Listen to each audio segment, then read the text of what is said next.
Something in between के 223वें episode में आप सभी का स्वागत है। सत्ता जब बेहयाई पर उतर जाए तो यही होता है जो राज्यसभा में हुआ। स्वास्थ्य राज्य मंत्री डॉक्टर भारती पवार ने उच्च सदन में कहा कि देश में कोरोना की दूसरी लहर के दौरान एक भी मौत ऑक्सीजन के अभाव में नहीं हुई। उन्होंने इस संबंध में राज्यों से मिली रिपोर्ट का हवाला दिया। भाजपा का कहना है कि चूंकि स्वास्थ्य राज्य का विषय है, कोरोना से हुई मौतों का आंकड़ा राज्य की ओर से केंद्र को मिल रहा था। ऐसे में केंद्र ने राज्यों से मिली रिपोर्ट को ही सामने रखा है। बहरहाल इस बयान पर सियासी बवाल जारी है। संसद के दोनों सदनों में विपक्ष एकजुट होकर सरकार पर हमला कर रहा है। दोनों ही सदनों में कई विपक्षी दलों ने स्वास्थ्य राज्य मंत्री के खिलाफ विशेषाधिकार हनन का नोटिस दिया है। सियासी बवाल के कारण संसद का कामकाज ठप है और इस बवाल और केंद्र और राज्य के बीच मचे घमासान ने कई अहम सवालों को दफन कर दिया है।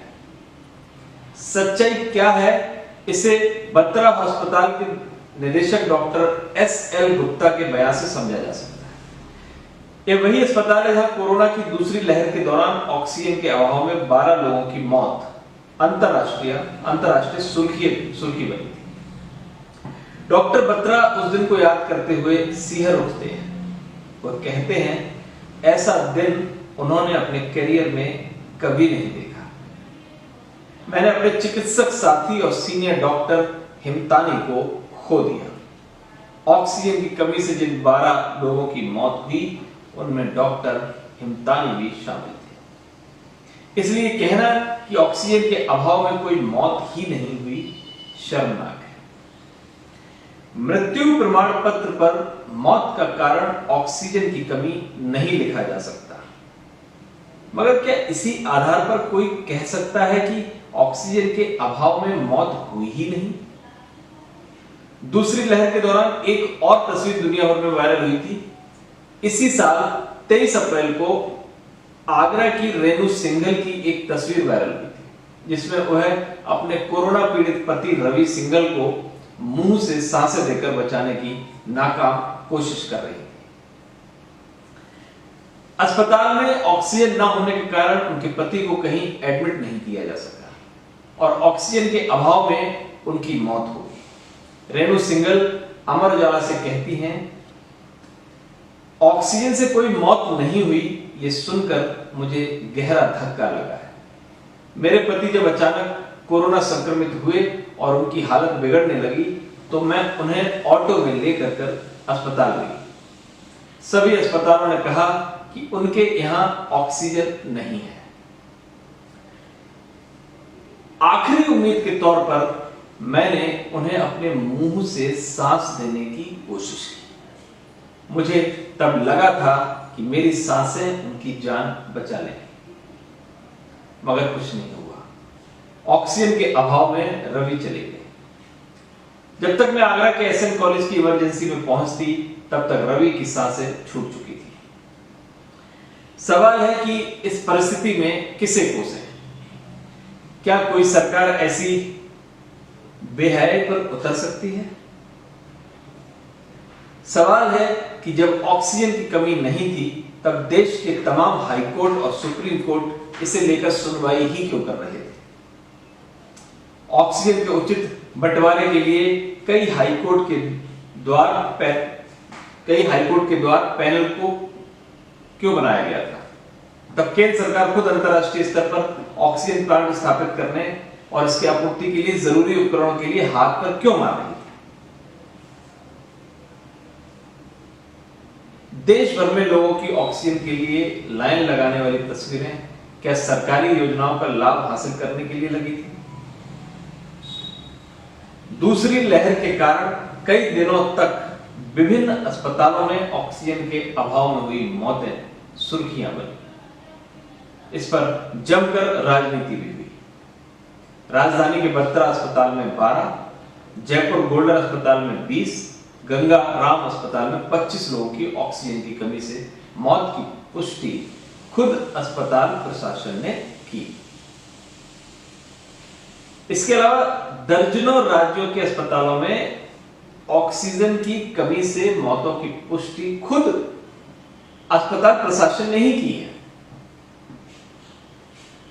ऐसे में सवाल उठता है कि केंद्र या राज्य सरकार इस तरह का दावा भी आखिर कैसे कर सकती है। ऑर्गेनाइज्ड मेडिसिन एकेडमिक गिल्ड के महासचिव डॉक्टर ईश्वर गिलाडा इसे सरकार का प्रपंच करार देते हैं। डॉक्टर गिलाडा कहते हैं कि डॉक्टर तकनीकी तौर पर नहीं लिख सकते कि किसी की मौत ऑक्सीजन न मिलने की वजह से हुई है। दरअसल international classification of disease ICD में ऑक्सीजन की कमी से हुई मौत के लिए कोई कोड ही नहीं है।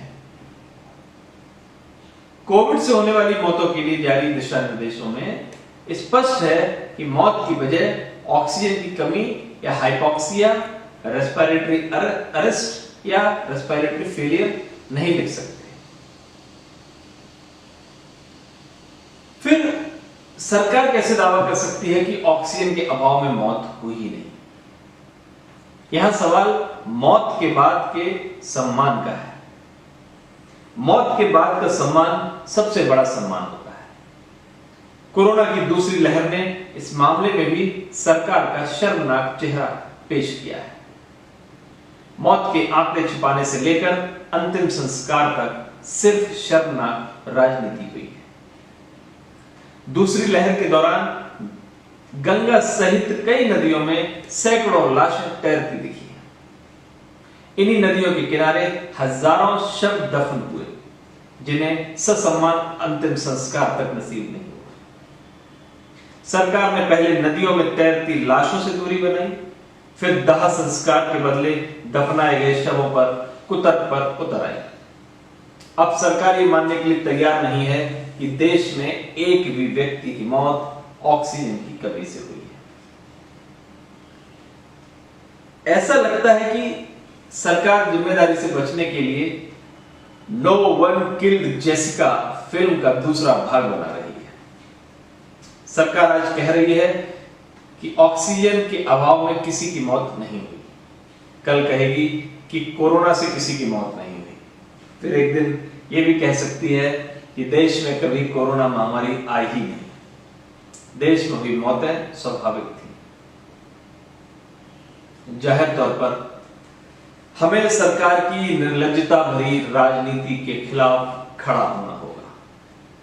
हमें स्पष्ट संदेश देना होगा कि इस तरह की बेहयाई और बेशर्म राजनीति के लिए देश में कोई जगह नहीं है। देश की वर्तमान राजनीतिक व्यवस्था ने पहले ही लोगों को महज आंकड़े में बदल दिया है।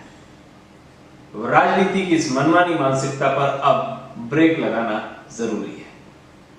अगर अब भी उठ खड़े नहीं हुए, देश की राजनीति हमें आंकड़ा मानने से भी मना कर देगी।